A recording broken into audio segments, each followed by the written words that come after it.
The glory of the Lord has risen upon you. And when the glory of the Lord has risen upon us, and it talks about deep darkness will cover the earth and the peoples, but the glory of the Lord will appear. It will be seen on you.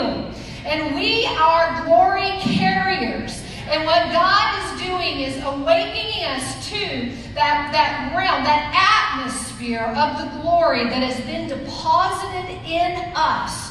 That we take that out, and where He puts us on assignment, we will see the victory come. Because when we are in the glory, it means that we have splendor. And I won't go through all of these, but we have to be intentional. What Vinner spoke earlier, getting into that place with the Lord, pressing into that place of the Lord, hearing, rising into that place where we are abiding with Him, where we see and where we hear, and intentional in growing from glory to glory.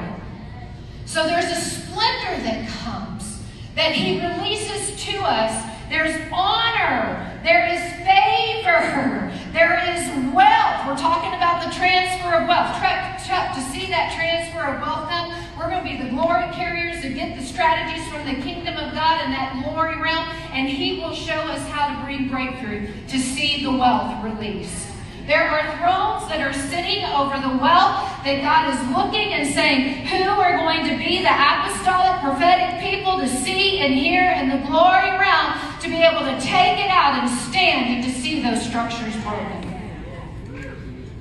There will be a manifestation of power.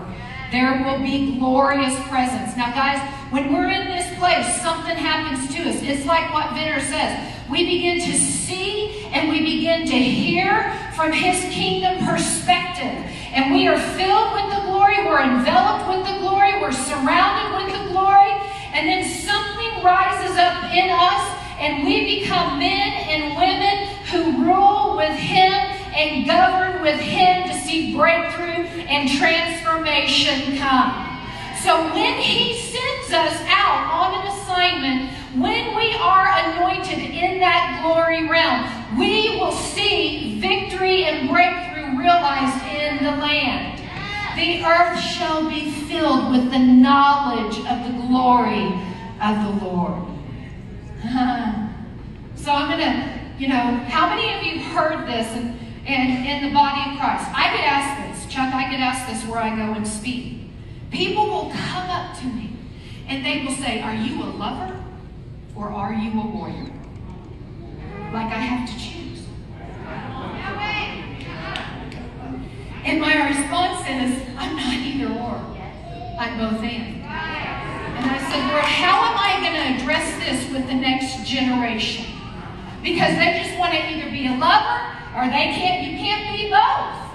And we were walking through the airport going to Scotland. And the Lord spoke to me, and I stopped and I started typing it out on my phone. And He said, Becca, this is the word. The greatest lovers make the greatest warriors because they have a cause to fight from and to fight for. Like David said, do I not have a cause? Do we not have a cause? Oh, but where's warfare in the Bible?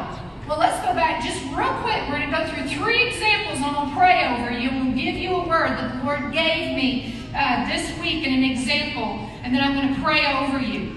Moses, before he went into Egypt, was facing the burning bush. That was a fire and glory of the Lord.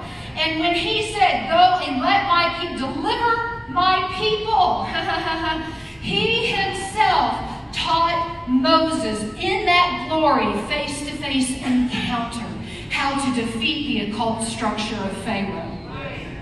He said, put your rod down. And it turned into a snake. And Moses got afraid and he ran. I don't like snakes. I don't blame him. I'm going to end with a story of where we were just praying and a snake showed up on assignment.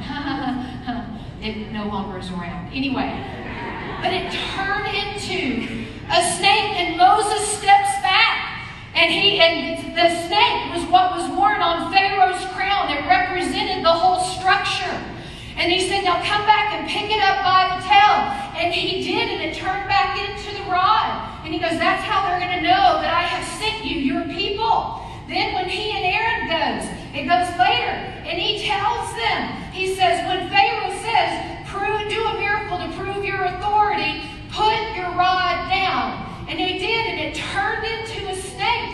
And then Pharaoh calls all of his diviners in. And their rods turned into a snake. But Moses' Aaron's rod, that snake, ate their snake. Strategies burned in the glory realm of God will anoint you for victory to swallow up the plans of the enemy. Because he's going to tell you how, and you're going to see how, and you're going to hear how. Joshua,